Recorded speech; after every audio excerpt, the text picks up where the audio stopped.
Shin ko kuna sana akan cewa akwai waɗansu ƙasashen duniya da ba su da yawan al'umma? Hasali ma akwai ƙasar da gaba ɗaya yawan al'ummar ta basu kai mutum 35,000 ba, kuma da ƙasar da gaba ɗaya yawan al'ummar da ke cikin ta basu kai kimanin mutum 1000 ba, kuma ƙasa ce mai cin gashin kanta. Ku biyo mu domin ganin ire-iren irin waɗannan ƙasashen wanda muka ɗau ƙwara 5 muka buga misali da su. Kafin nan, idan wannan shine zuwan ka na farko a wannan pejin namu na MAF Multimedia, ka danna mana alamar follow ya ƙarfafa mana gwiwa ta ɓangaren yin sharing ɗin program ɗinmu, a yi comment, a yi liking, sannan muna gayyatar al'umma zuwa sabon YouTube channel ɗinmu mai suna MAF Multimedia Hausa TV. Akwai bidiyoyi masu ban al'ajabi a wannan YouTube channel ɗin, nan akwai cikakken bidiyon a wannan fejin namu da kuma YouTube channel ɗinmu. A ƙididdigar yawan jama'a da aka yi a wannan shekara ta 2023 akan ƙasashen da suka samu ci gaba ta ɓangaren yawan al'umma, wanda kafin yanzu ba su da adadin ire-iren irin waɗannan yawan al'umman. Ƙasa ta 5 daga sama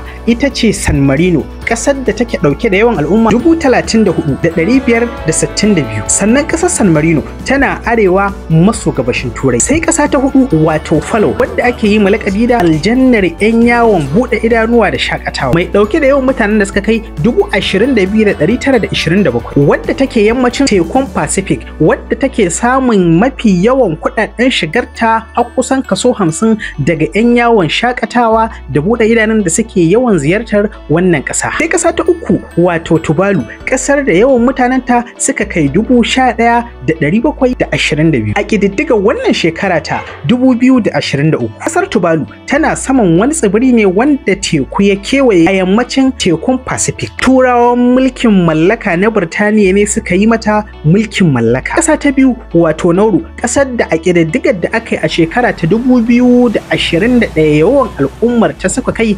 11,511. Nauru tana arewa maso gabashin Australia, sannan suna amfani da yaruka ne ƙwara 2, 'yan asalin ƙasar da kuma yaren Ingilishi. Tarihi ya nuna a ƙoƙarin mallakar wannan ƙasar da take a saman wannan tsibirin ne ya jawo aka gwabza yaƙi a lokacin yaƙin duniya na biyu tsakanin Japan da America. Sai ƙasa ta farko wato Vatican City, ƙasar da ta samu 'yancin kanta a shekarar 1929, yau shekara 94 kenan daidai. Sannan kuma ita ce ƙasa mafi ƙarancin al'umma a duniya, ƙasar da take da yawan al'umma ta ƙididdigar da aka yi a wannan shekara ta 2023 al'ummar ta ƙwara 1000 ne kacal. Sannan kuma wannan ƙasa an tsago ta ne a wani yanki na ƙasar Rome da kuma wani yanki na ƙasar Italiya. Wannan ƙasa an samar da ita ne a sakamakon yarjejeniyar zaman lafiyar da aka cimmawa tsakanin wani yanki na ƙasar Italiya da ƙasar Rome a sakamakon rikice-rikice na addini da siyasa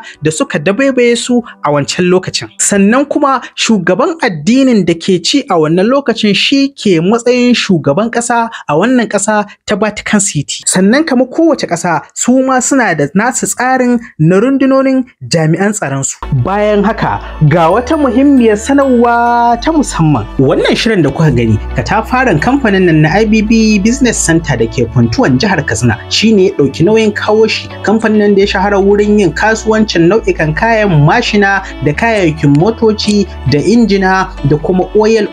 Ku dai ku sayi duk abin da kuke so a duk inda kuke, su kuma tura muku kaya a duk inda kuke a cikin farashi mai rahusa.